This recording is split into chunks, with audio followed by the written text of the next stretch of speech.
Gente amada do Senhor, nós vamos, antes de ler o texto bíblico, que na verdade precisaremos de duas partes, um texto no Novo Testamento e um texto no Antigo Testamento, vamos interceder para nós aprendermos a Escritura, para nós atentarmos à voz do Senhor.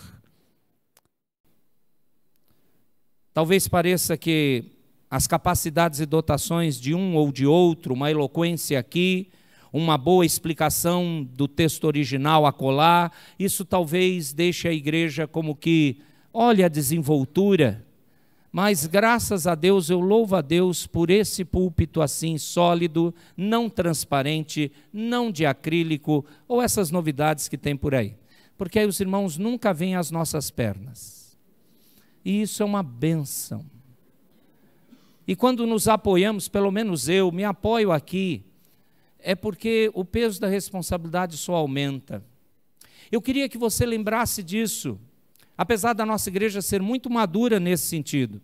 Eu queria que você intercedesse mais, não apenas no momento agora, pré-entrega da palavra, mas durante a semana, você orasse: Senhor, enche a mente dos nossos pregadores, presbíteros, pastores e pessoas que nós convidamos, como vai acontecer no congresso semana que vem, se Deus quiser, que cada pregador realmente esteja inclinado e somente fale a tua palavra.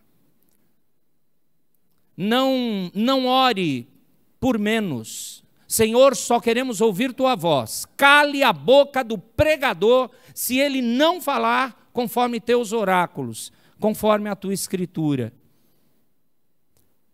Nós vamos orar por isso. E quero convidá-lo a orar por tantos necessitados da nossa igreja, de maneira especial nessa semana. Muitos receberam muitas dores em suas famílias. Eu queria que mesmo assentados fizéssemos toda essa intercessão. Feche os seus olhos comigo, por favor.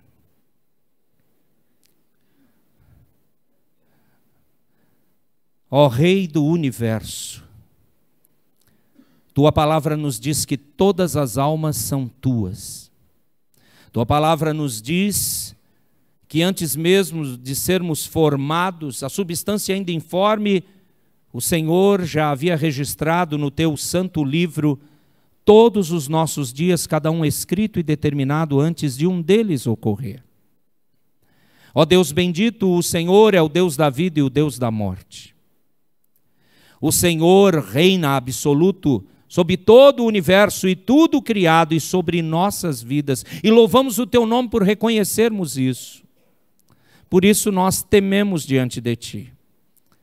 Nós já louvamos, oramos, precisamos ouvir tua voz. A necessidade sempre é essa. Precisamos ser recolocados no caminho, reanimados para te obedecer. Precisamos ser tratados em nossos medos e pavores. Precisamos, ó Senhor, ouvir a tua voz para nós e por nós, para continuarmos a te adorar nessa vida terrena tão dura, mas com olhos espirituais postos na eternidade, da qual o Senhor nos levará conforme a promessa, resgate e ação poderosa do teu santo Filho, Senhor Jesus. E nós, para Ele, dizemos: Maranata, vem Redentor. Espírito que nos conduz a toda a verdade, por favor, agora tome em tuas poderosas mãos as famílias enlutadas dessa semana, a família do nosso irmão Luiz Nunes, a família da nossa irmã Paulinha, respectivamente a mãe do seu Luiz Nunes, o pai de Paulinha, aprove ao Senhor levar. E a tua palavra diz que aos homens é dado viver uma só vez, depois disso vem o juízo. A tua palavra diz que todos devem comparecer perante o tribunal de Cristo. Então, ó Deus, plenamente eles estão em tuas mãos. Mas os familiares, os irmãos ficam aqui. A vida nossa continua por misericórdia tua. Consola, anima. Dá, ó Deus, a eles e aos seus familiares a sobrenaturalidade da tua presença. E se entre eles houver conhecidos, parentes, amigos, que não conhecem a Ti como Senhor e Redentor, derrama da Tua salvação ali, apesar das dores. Rogamos também por enfermos, que há muito temos intercedido, irmãos e irmãs nossos, presbítero Josué, a Sandra, esposa do nosso irmão Sérgio Rodrigues, o Tiago, da Roberta. Temos intercedido, ó Deus, pela Eliane, esposa do Wagner. Ó Deus, esses 3 em especial, o presbítero Josué, em exames detalhados, com toda a sua luta. Ó Deus, o Tiago, a Sandra, a Eliane, estão lutando com o câncer. Alguns bons resultados, como do Tiago, ou o bom encaminhar da Tua graça sobre Sandra, temos visto. Nossa irmã Eliane precisa mais de Ti. Precisa do fortalecimento Teu, da cura, dessa sobrenaturalidade que só o Senhor tem, e só o Senhor pode fazer infinitamente mais do que pedimos ou pensamos, de acordo com a Tua sempre boa vontade, perfeita e agradável. E nós aqui intercedemos. Faça o Teu querer e tranquiliza a nossa alma, e de todos estes, e de todos quantos estão em outras lutas, que o Senhor sabe muito bem. Rogamos em nome de Jesus. Amém.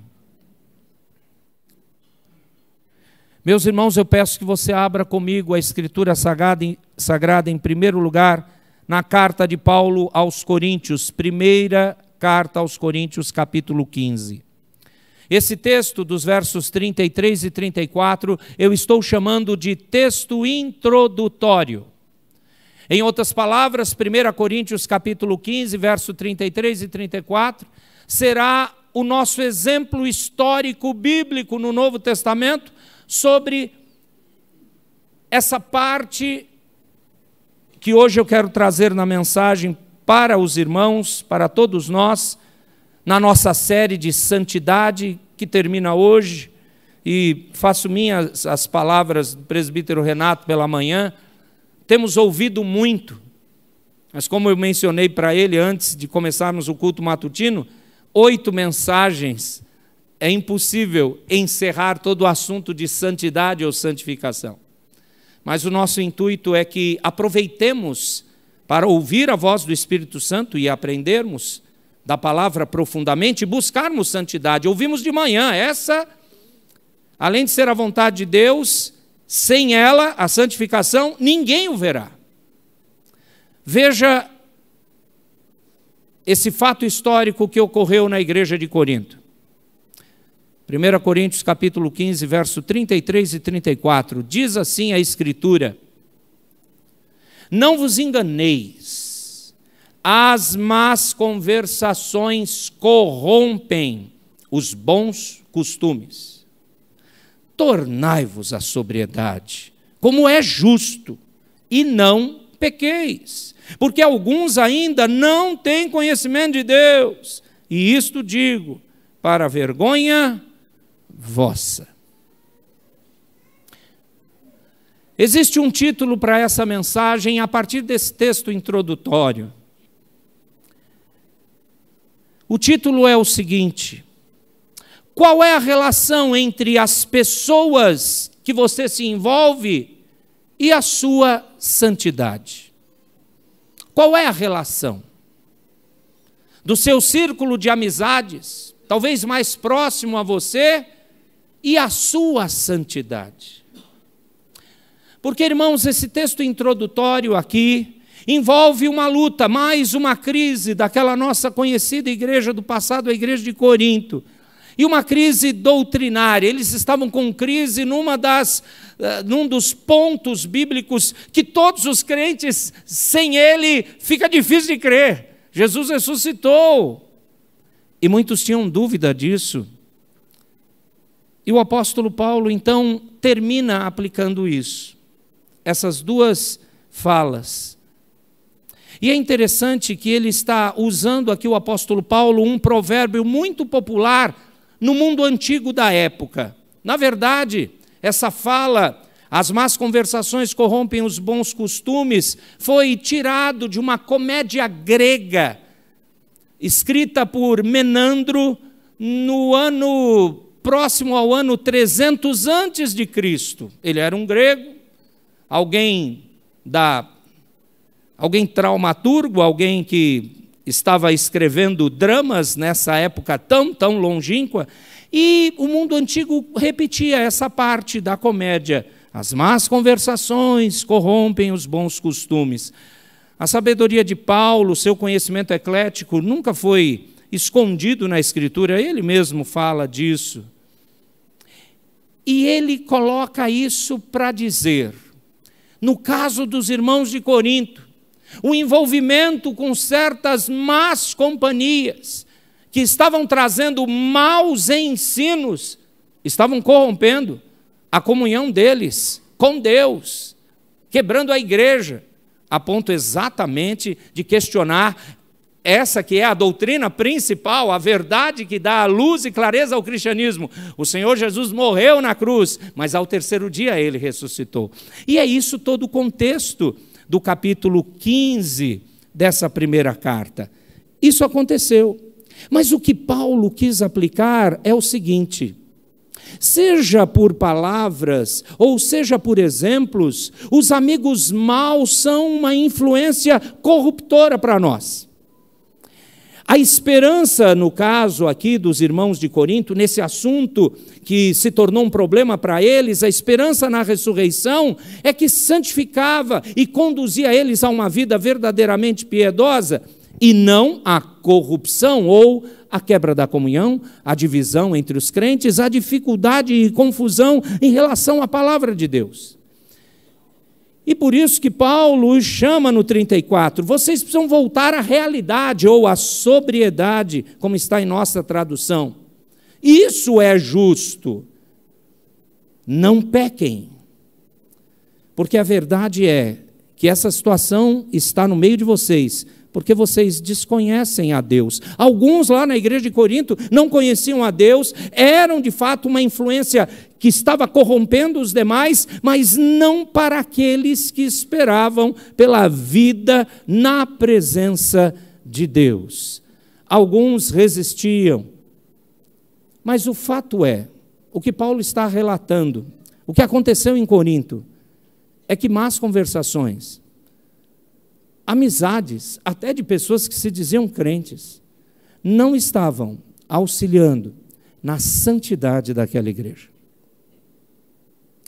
Por isso, a nossa pergunta, qual é, já que existe esse, de muitos, mas esse em especial, até aplicando esse provérbio conhecido da época que Paulo faz, qual é essa relação entre as pessoas que nós nos envolvemos e a nossa santidade? Se você prestou atenção nessa olhada rápida que fizemos em 1 Coríntios 15, a resposta é bem claro à luz do que uma igreja viveu. As pessoas com que você se relaciona influenciam sim a sua santidade. Portanto, a sua santidade, ela é impactada pelos seus relacionamentos. Portanto, nós vamos ver aqui na Escritura que os nossos relacionamentos, eles fazem a diferença para a nossa santidade. Fazem a diferença para sermos mais santos, porém também fazem a diferença para sermos menos santos.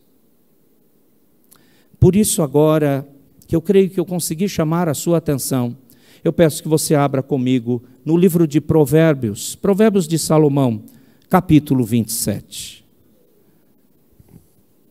Provérbios de Salomão, capítulo 27.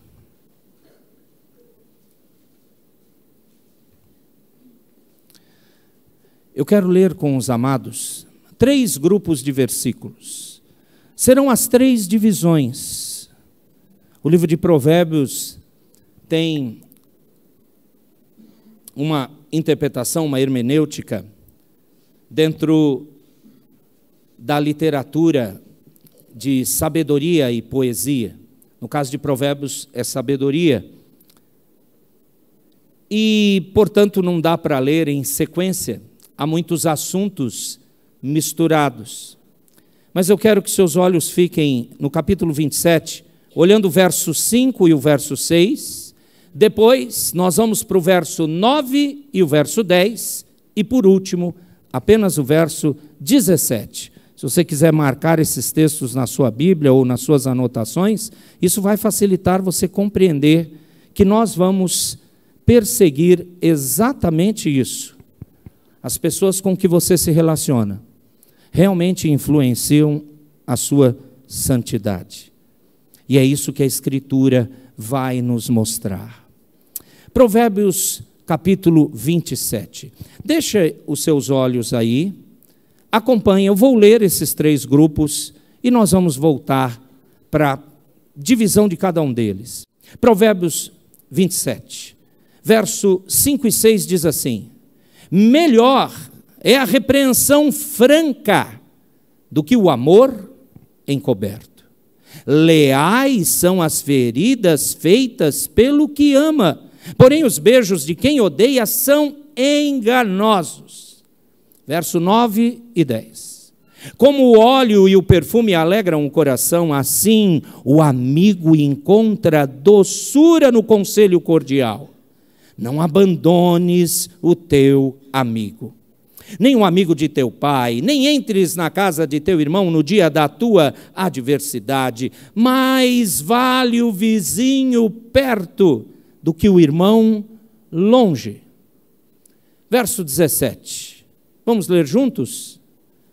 Como o ferro com o ferro se afia, assim o homem ao seu amigo. Propositalmente, esses 3 grupos de versículos, no capítulo 27 aqui, eles formam essa unidade desse mesmo tema. E que exatamente nos explicam que é isso mesmo. As pessoas com que você se relaciona vão influenciar, e de fato influenciam, a sua santidade. Deixa eu fazer agora uma introdução para isso aqui. Relacionamentos que nós estamos vendo textualmente e que eu quero apontar, conforme mesmo esse texto, referem-se a pessoas próximas. Não, aqui não são aqueles relacionamentos do tipo, talvez você goste de ir numa academia, se exercitar, e você encontra no mesmo horário que você vai algumas pessoas e você até sabe o nome e conversa ali, aquela conversa de exercício e tudo mais, e depois termina o seu horário e você vai embora. Talvez você lá na sua empresa tenha até alguns colegas ou as colegas de trabalho e por necessidade do ofício você precisa se relacionar ali. Mas, enfim, nesses encontros e outros, existe uma devida, digamos assim, caixa limitadora. Pelo menos na maioria das vezes. Não é isso que os textos aqui, que os versículos que vemos e a intenção da nossa mensagem quer dizer. Eu estou falando daquelas pessoas que você deixa se envolver no seu círculo mais próximo. São aquelas pessoas que você, percebendo ou não, elas influenciam você, meu irmão, minha irmã, você cristão, influenciam em relação a você ser mais santo, mais obediente a Deus, mais quebrantado, mais fiel, ou o contrário disso. São pessoas mais próximas, pessoas que você se cerca, conhecidos mais achegados. Eu estou me referindo às amizades, os amigos que você tem. Eu poderia lembrar, isso sempre pula na minha cabeça, eu tentei não entrar nisso. O mesmo livro de Provérbios diz assim: quem tem poucos amigos sai perdendo. Mas, quem tem muitos amigos é que sai perdendo.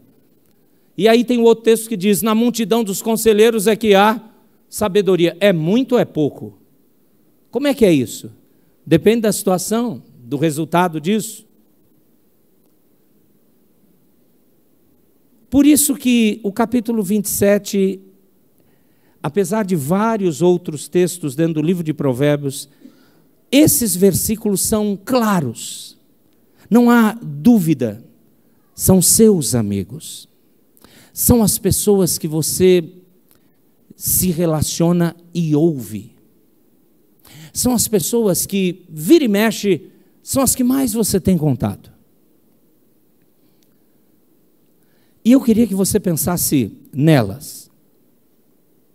Mas eu queria que você, que se chama amigo de alguém, de um irmão, de uma irmã, e eu peço até que aqueles que são casados se incluam nisso. Pressupõe biblicamente que o melhor relacionamento de amizade que um cônjuge tem é com o seu outro cônjuge. Esposas com maridos, maridos com esposas. Eu quero também que você, que é amigo de alguém cristão, você também se coloque nessa situação. Porque o tema, ou a resposta à nossa pergunta, qual é a relação entre as pessoas que você se envolve e sua santidade?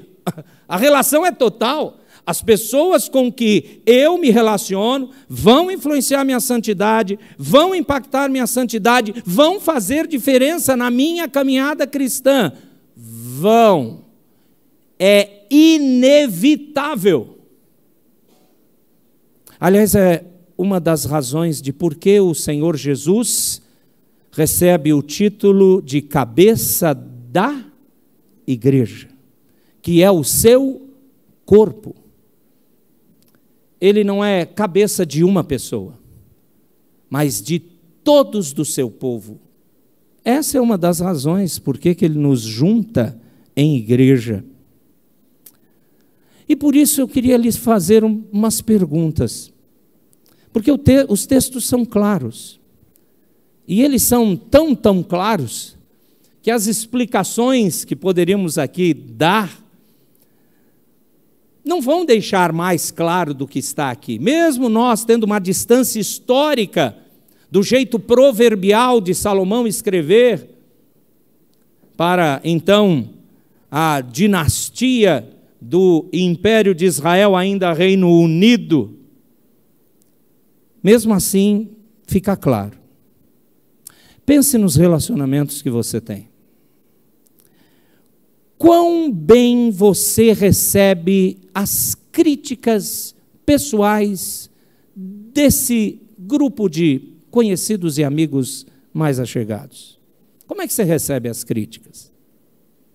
Você convida essas críticas? Está aberto a ouvi-las? Você as acolhe? Você sabe do grande benefício, o potencial transformador que tem essas ações destes mais achegados? Como você reage a isso? Ou você faz o que muitos de nós já sabemos ou já vimos em nós e nos outros? Você odeia isso. Você fica sempre na defensiva e após a primeira indicação da presença de uma crítica, pronto. Você vai repugnar a pessoa que tenta repreender você. Como você reage? Como eu reajo a isso? Você viu os textos? Bom, por que essas perguntas se tornam importantes? A maneira como você recebe as críticas, meu irmão, minha irmã, é uma referência do seu progresso na santidade. Porque nós só somos transformados, só somos vivenciáveis na santidade, na prática da santidade, se formos mudados, tratados, quebrados, feitos de novo, voltar sempre à olaria, para lembrar de um cântico novo aí, que alguém me mostrou, uma música muito bonita. Talvez seja difícil de transformá-la num ritmo congregacional, mas a música diz, ele está te convidando para voltar à olaria, ele quer te fazer de novo, ou ele quer transformar você. E a ideia de caminhar em santidade é essa. Agora, perceba, é inevitável. Existe uma frase muito forte, que muitos não admitem, mas é fato. Quem critica, faz melhor. Opa, se você está dizendo que não é assim, que eu não estou vendo direito, então você sabe ver bem, me ajude. Deveria ser a intenção daquele que quer crescer, não apenas nesse relacionamento, mas quer crescer em santidade. E muitas vezes a gente cria como mundo aquelas frases: existe a crítica construtiva. É só ver semântica. Crítica, criar uma crise, quebra, desestabelece o que está aí e nós vamos construir outra coisa. Simples assim, mas a gente gosta de inventar para ficar melhor. Sabe por quê? Porque naturalmente nós não queremos ser criticados. Ninguém quer chegar para você e falar assim: olha, isso aqui está errado. O problema é que a palavra de Deus está nos dizendo que a forma como você recebe essas repreensões e tratamento vão mostrar como está o seu progresso na santidade. Um cristão assim é alguém que não cede ao orgulho. Ele demonstra humildade, alguém que está disposto a receber críticas e instrução, alguém que repensa, alguém que diz: me explica. Eu quero avaliar isso, eu quero entender isso. É bem possível, porque somos pecadores, redimidos, mas pecadores, é bem possível que eu esteja equivocado, que a direção esteja errada. Por favor, me ajude. Percebe? Percebe o poder da influência destes mais achegados a você? E uma pessoa que realmente demonstra essa humildade de receber críticas e instrução, essa pessoa com certeza tem um coração que teme a Deus. É por isso que eu quero encarar com os irmãos essas 3 partes de Provérbios 27. Veja a primeira parte dele, verso 5 e verso 6. A subdivisão, ou melhor dizendo, a primeira divisão, é essa: verdadeiros amigos interessados em nossa santidade nos corrigem. Eu gostaria que você saísse daqui hoje para avaliar o seu círculo de amigos, de pessoas da igreja, de pessoas, outros irmãos de outros lugares, ou outras pessoas que você tem no seu círculo de amizade. Eu queria que você fizesse essa avaliação. E você que é amigo, amiga de alguém, eu queria que você também se autoavaliasse se você está realmente preocupado na santidade do outro. E para isso, a primeira coisa que vai acontecer é correção. Repito, verdadeiros amigos interessados em nossa santidade nos corrigem. Versos 5 e 6. Olha como o texto é claro. Melhor é a repreensão franca do que o amor encoberto. Leais são as feridas feitas pelo que ama, porém os beijos de quem odeia são enganosos. Meus irmãos, as respostas ao mau procedimento de pessoas insensatas diferem, são opostas àquelas respostas escolhidas para o mau procedimento de um amigo. Se é uma pessoa má, ruim, distante do evangelho, um insensato, um ímpio, a gente sabe que não vai ser igual a quando você trata um amigo, alguém próximo. É impossível ter amizade com um insensato, mas o mau procedimento de um amigo deve ser tratado, deve ser resolvido. O texto fala de uma repreensão feita abertamente. Amar genuinamente é manifestar a verdade, mesmo que isso signifique repreender. É exatamente isso. Quem ama você não vai bater em você, não vai xingar você. Ele vai usar do amor de querer conversar contigo, olho no olho, sentar com você e avaliar: olha, eu estou percebendo, eu também sou um pecador, eu também posso errar. Lembremos que o Senhor Jesus ensinou fazermos julgamentos sim, mas não hipócritas. Lembre de Mateus 7, de 1 a 5. Eu posso errar também nisso, mas querido, eu quero te ajudar, eu tenho percebido essas coisas, eu quero auxiliar você para te empurrar mais para perto do Senhor, para que você se torne mais santo. Isso. O verso 5 está dizendo isso, amados. A verdadeira amizade possui repreensão e feridas leais. Sabe o que isso significa? A verdadeira amizade vai repreender, Está pensando nos seus amigos? Você anda com eles, esse povo, esse que você imaginou. Você anda com eles porque eles sempre estão preocupados com a sua santidade ou porque eles nunca repreenderam você? Aquele querido, aquela querida, irmão na fé, irmã na fé, que está ali próximo, grudado a você. Quantas vezes ele chegou e falou, é assim que Deus quer para a tua vida. Tenta lembrar. Agora lembra o contrário. Quantas vezes Deus preparou esse tipo de amizade para você e essa pessoa necessitou chegar nesse ponto e você não gostou. E você fez cara feia. E você disse, não, aqui não. Você está pensando que eu sou o quê? Me respeite. É que eu lembro de umas frases, vem na minha mente nessa hora.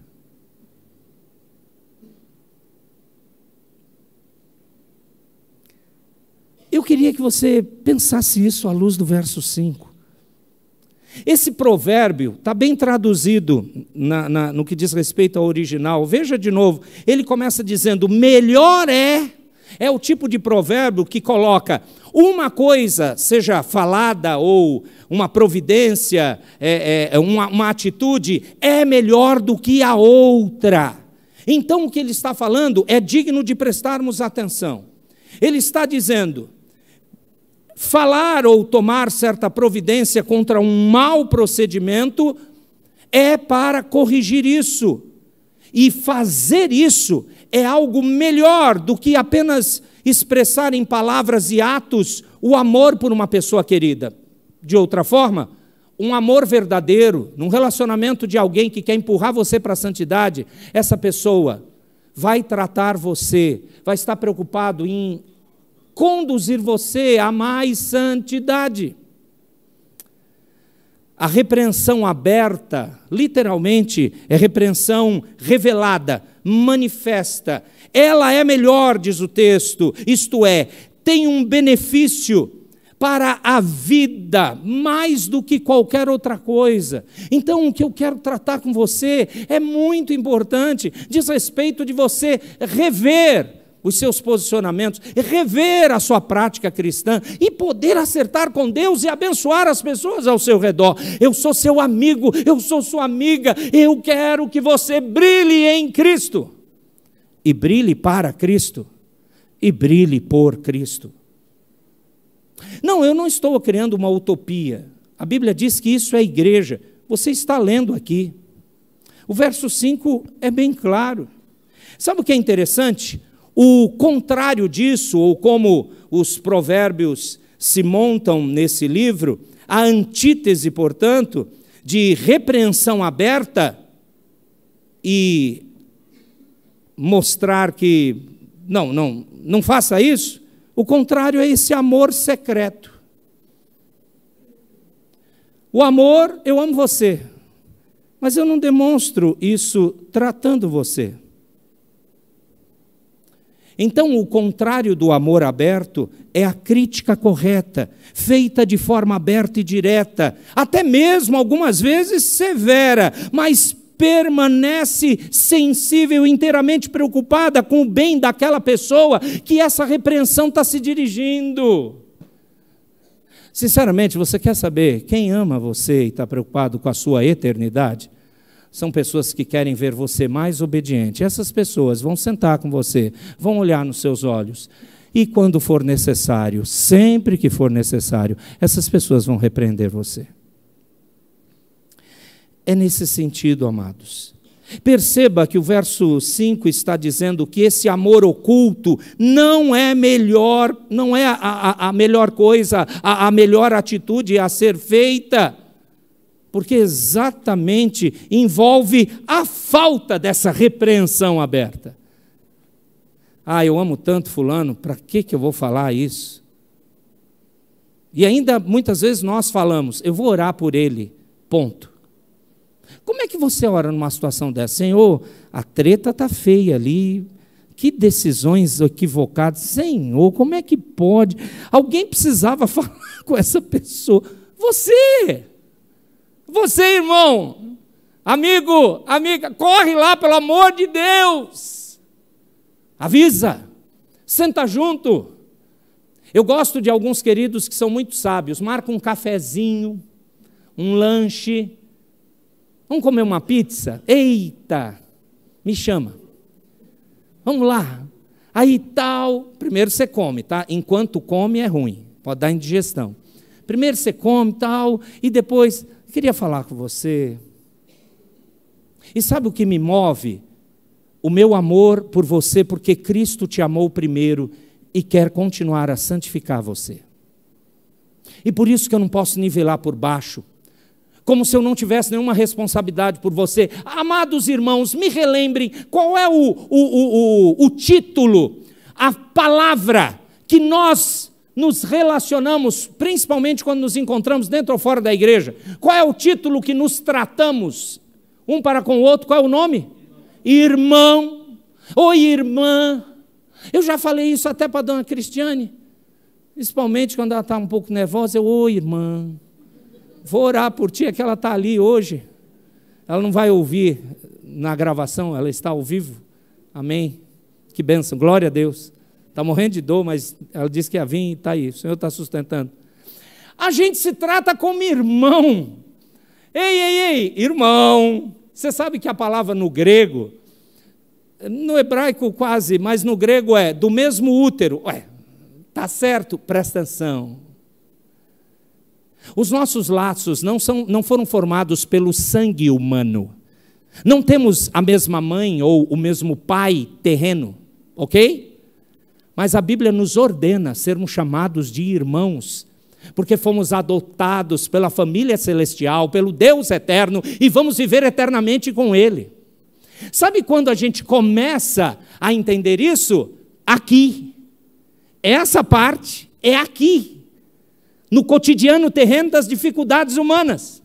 Não é lá. Lá nem precisa falar que vai ser pleno e perfeito, mesmo eu não sabendo o que significa isso, porque eu ainda estou do lado de cá do céu.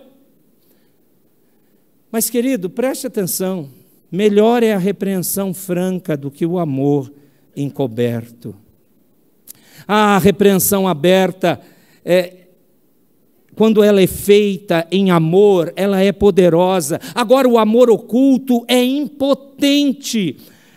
Vamos pensar um pouco em relacionamentos familiares? Os pais repreendem os filhos porque os amam. Aliás, Provérbios fala isso no capítulo 13.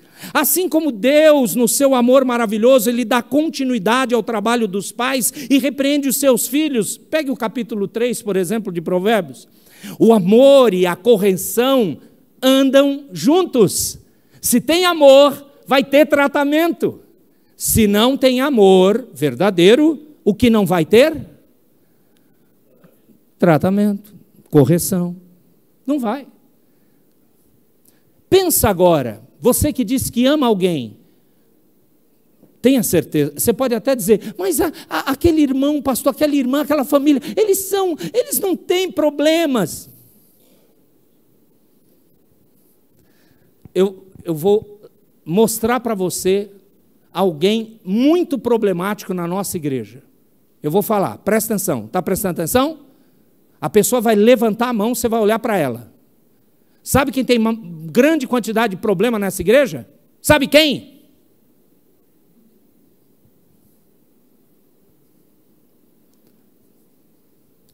Mas a nossa igreja é tão boa que só eu tenho problema nessa igreja. Tem gente lá atrás. Tem alguns poucos aqui. O resto que não levanta a mão está pleno e perfeito. Aleluia!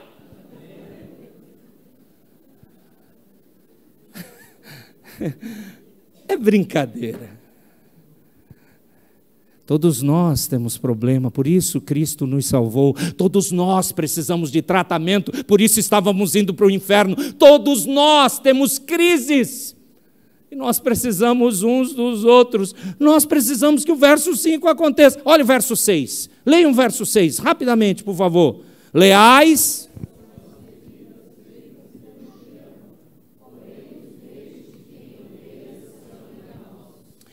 Olha, Salomão escolheu uma palavra muito forte. Feridas normalmente elas são afligidas por um inimigo.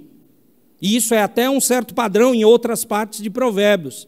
Mas quando são feitas por um amigo, e é o que Deus iluminou, inspirou Salomão para escrever nesse verso 6, quando são feitas por um amigo, simbolizam uma forte devoção, uma lealdade àquela pessoa que está sendo ferida, com aquelas palavras, com aquela ação.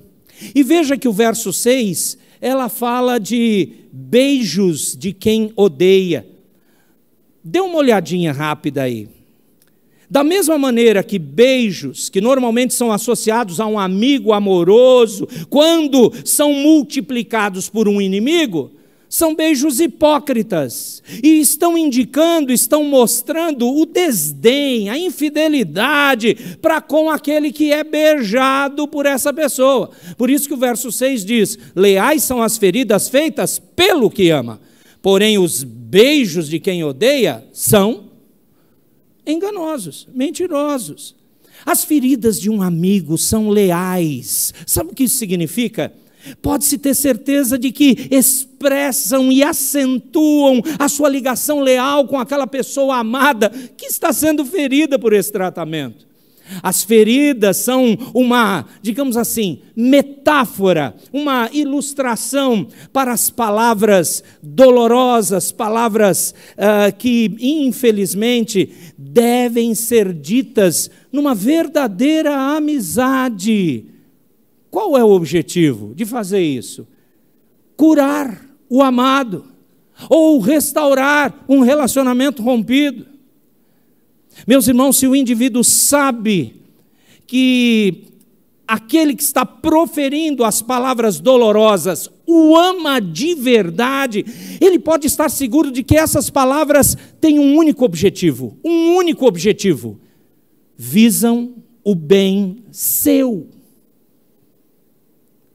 Não é para destruir você, não é para você ficar com medo da opinião dessa pessoa, não é para você se sentir menos amado. Agora é você sincero, se sinta menos amado, questione esse amor, esse companheirismo, essa dita amizade de quem nunca está preocupado com a tua santidade, quem nunca senta com você e te diz, e te pergunta, e te questiona: como você está com Deus? O que eu posso orar por você? Como é que estão as suas lutas? Sabe aquela ideia de prestação de contas? Isso é bíblico. E não é só Tiago 5,16 que fala: confessai vossos pecados uns aos outros. Não, na unidade do povo de Deus há necessidade de apoio. Aliás, Salomão, não em Provérbios, mas em Eclesiastes, diz que é melhor que dois estejam juntos do que um. E ali ele não está objetivando o casamento, sabe? Ele está falando de amizade e companheirismo. E uma das partes que explica lá em Eclesiastes essa frase é assim: quando um cai, o outro vai poder erguê-lo. E pode colocar na sua mente qualquer tipo de queda. Quando eu estou falsamente andando com Cristo, eu preciso de um amigo cristão, eu preciso de uma amizade, de alguém que teme ao Senhor, para me mostrar que não é isso que agrada a Deus. E essas pessoas, com certeza, farão feridas nessa minha vida esquisita, mas essas feridas são leais, porque essa pessoa me ama, diferente de outros que não querem se relacionar de jeito nenhum e ainda beija. Beijinho para você. Você deu uma olhada que tem uma palavra interessante nesse verso 6? Leais são as feridas feitas pelo que ama, vírgula. Aí aparece a palavra porém, ao contrário disso. Esse porém, ou mas, que aparece em outras traduções, esse porém serve para dar o contraste desses paralelos. Os beijos de um inimigo indica que aquela pessoa detesta, ela aborrece, despreza você, não é amigo, coisa nenhuma. E os beijos, aqui no texto hebraico, a nossa tradução ficou bem, só pôs no plural, beijos, muitos. Mas a ideia do texto aponta não apenas para essa quantidade de beijos, mas beijos intensos, excessivos. Sugere que esses beijos profusos são insinceros, hipócritas, enganosos, bajuladores. Um autor do passado, no século XVII, disse assim: se as palavras dessas pessoas já visam esconder as suas verdadeiras intenções, quanto mais os seus beijos. Porque leais são as feridas feitas pelo que ama você. Esse é o primeiro ponto. Verdadeiros amigos interessados em nossa santidade nos corrigem. Vamos para o segundo ponto, verso 9 e verso 10. Verdadeiros amigos, queridos, querem nossa santidade. Verdadeiros amigos que querem nossa santidade, eles nos renovam. O verso 9 e verso 10 fala exatamente isso. Leiam por gentileza a uma só voz. Verso 9 e verso 10, o que diz? Como...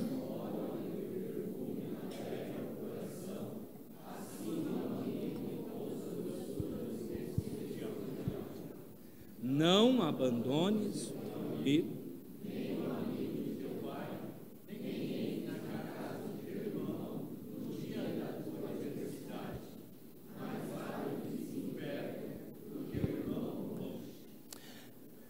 por que verdadeiros amigos interessados na sua santidade vão renovar você?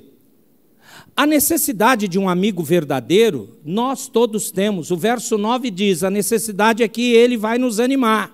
E o verso 10, ele vai nos consolar. Esses dois versículos estão ligados exatamente pela palavra-chave amigo. E pelo tema dessa importância dos amigos para dar conselhos, apoiar em tempos de necessidade. Coloque os seus olhos no verso 9.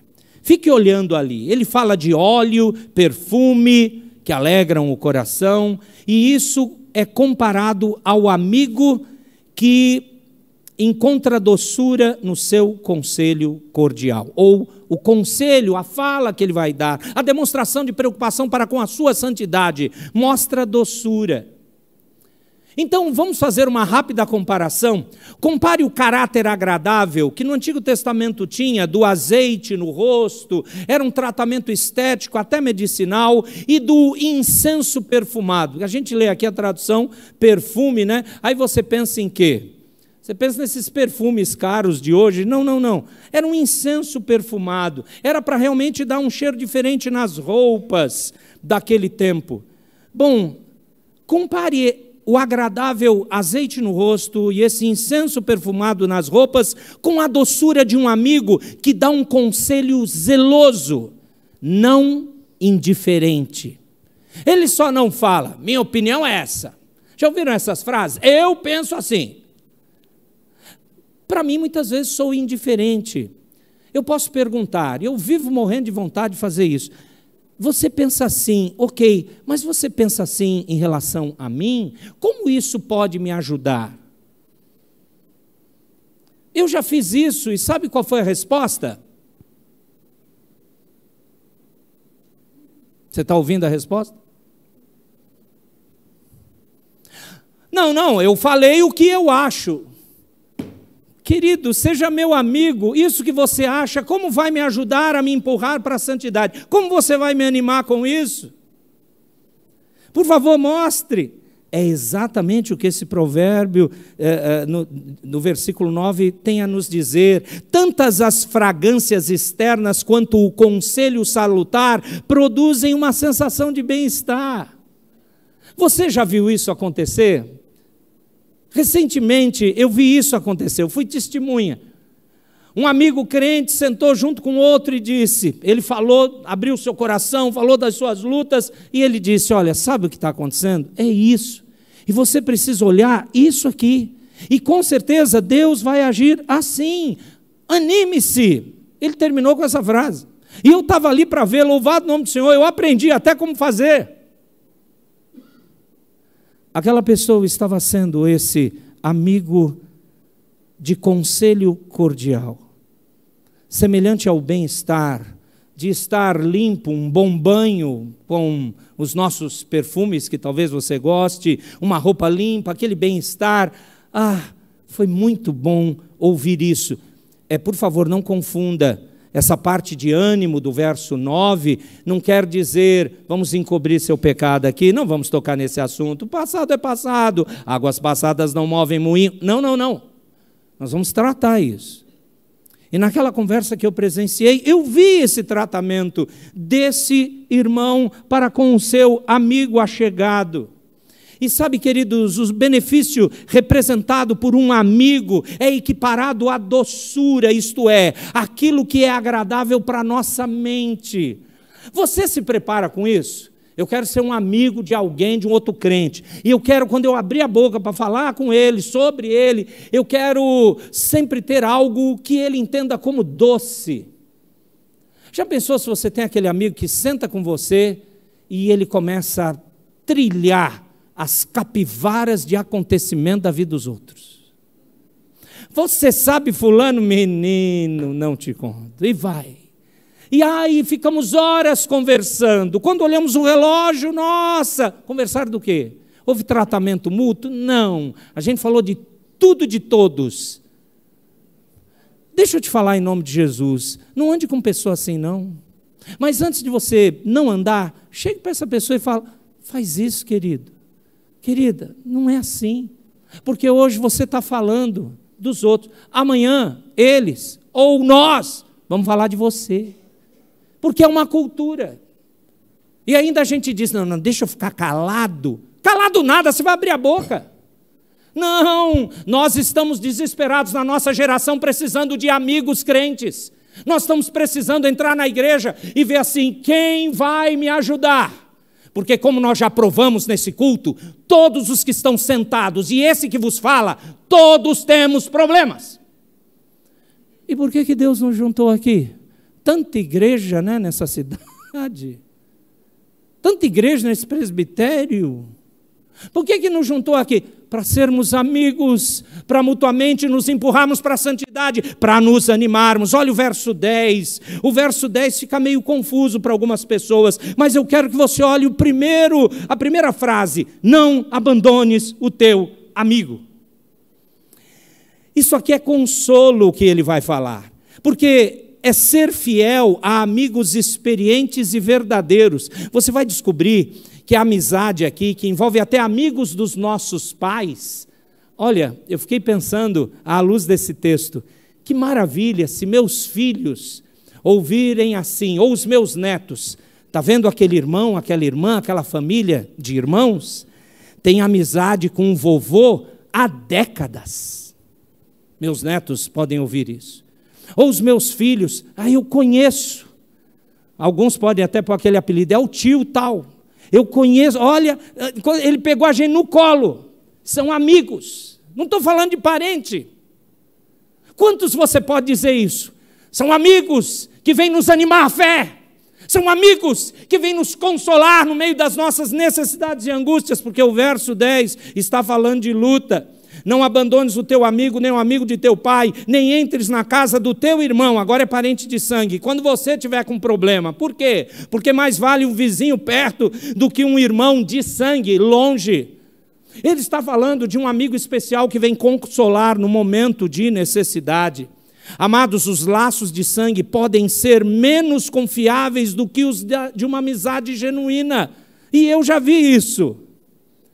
Aqui está sendo mudado o conselho do amigo para o seu apoio. Estar junto, estar lá, conversar dizendo, conta comigo, não retoricamente, verdadeiramente. O provérbio visualiza uma situação na qual o filho sofre um dano, uma calamidade, uma perda, destruição repentina, e aí ele ordena que ele peça ajuda a um amigo fiel da família. Meu filho, chama o fulano, vai ajudar nós, é o nosso amigo, é a nossa amiga. Não é de um parente de sangue distante, esse amigo é indispensável na aflição. Por quê? Vai entender, vai animar, vai consolar e, se precisar corrigir, repreender, ele fará.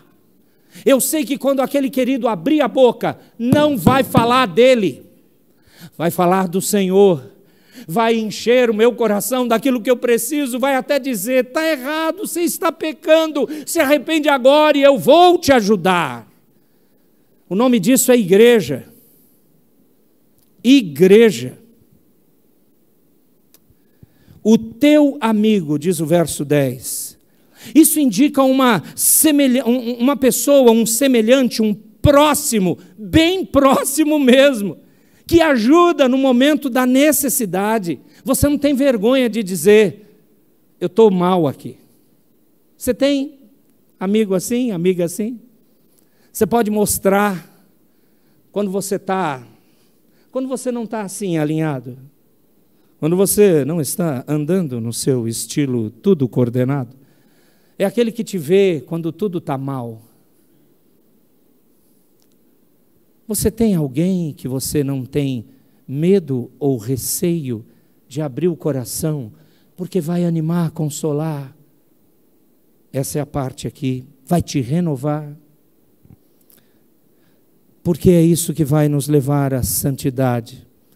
A sua amizade com a família dessa pessoa, né? Esse amigo, ele viveu a amizade para com aquela família, foi experimentada, foi testada ao longo de gerações. Então, chama aquele amigo do seu pai, da sua mãe.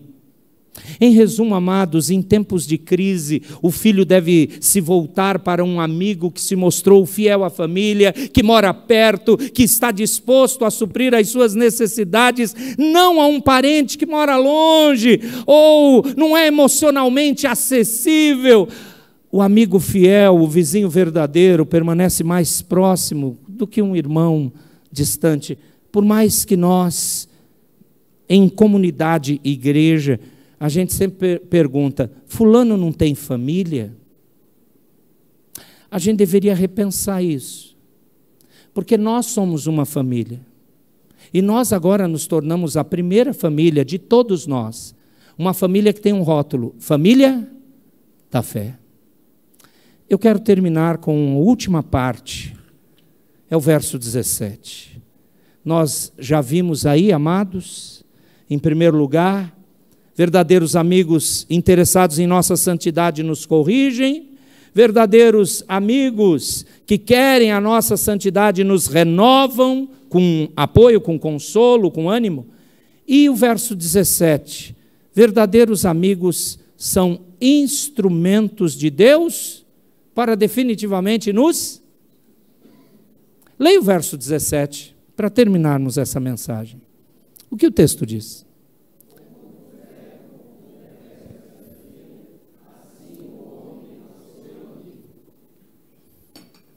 Claro como água. Afiar um ferro para que o seu corte seja preciso. Aqui a palavra envolve faca, espada ou a ideia de uma ferramenta de corte, machado, alguma coisa assim. Preparar esse instrumento para obedecer corretamente ao comando. Agora aplica a nós. Um verdadeiro amigo vai nos afiar, vai nos preparar para que a gente seja santificado, tenha atitudes santas e agrade a Deus. O amigo persistente, ele não se esquiva das críticas construtivas. Esse amigo persistente, cujas feridas são leais, porque corrige e renova o nosso ânimo e nos consola, realiza uma tarefa indispensável. Qual é essa tarefa? Torna esse seu amigo preparado para realizar o objetivo da sua vida. Qual é o objetivo todo do livro de Provérbios? A gente consegue resumir numa frase todo o ensino e intenção do livro de Provérbios. O princípio da sabedoria é temer ao Senhor. Esse é o objetivo. Amigos verdadeiros são instrumentos de Deus para nos santificar assim. Eles querem nos afiar, nos preparar para temermos a Deus, isto é, obedecê-lo, andar em comunhão com o Deus eterno. Portanto, viver em santidade.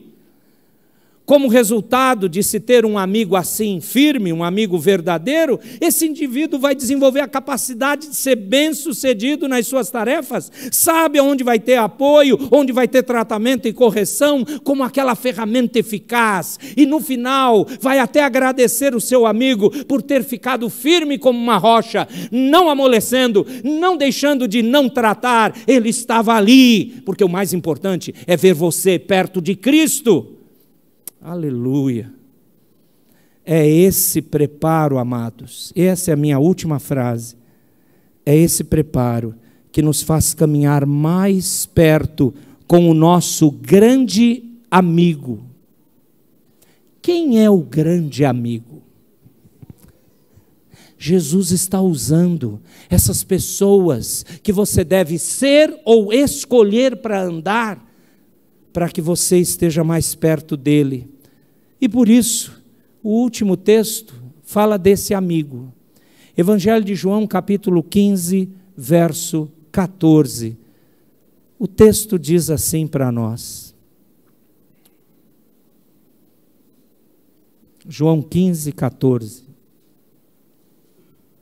Você consegue ler? Vós sois, se é amigo de Jesus, você faz o que ele manda. Para nós que somos fracos, vamos nos cercar de amigos que vão nos ajudar a vivermos em santidade. Nossos verdadeiros amigos vão querer nos ajudar a realizar o que nos manda o nosso grande amigo, o Redentor de nossas almas, o Senhor Jesus. Amém. Feche os seus olhos, vamos orar. Aliás, já fique de pé para, na sequência, receber a bênção e cantarmos, como de costume, encerrando o culto, o hino 5, Trindade Adorada. Ó Deus, nós precisamos de amigos verdadeiros. Mais do que nós achamos que é suficiente. Não em quantidade, mas em qualidade. Nós precisamos de pessoas que venham nos tratar, que tenham a coragem de nos empurrar para mais perto de Ti. Precisamos de pessoas ao nosso redor que não sejam pedra de tropeço, que não venham a causar escândalo, ou engano, ou mentira. Nós precisamos disso na nossa igreja. Senhor, nós precisamos também ser, Pai, nos ajude a ser esses amigos que vão ajudar o outro para que ele se torne mais e mais santo e obediente a Ti. Em nome de Jesus é o nosso pedido, conforme Tua palavra. Faz assim em nós, em nome de Cristo.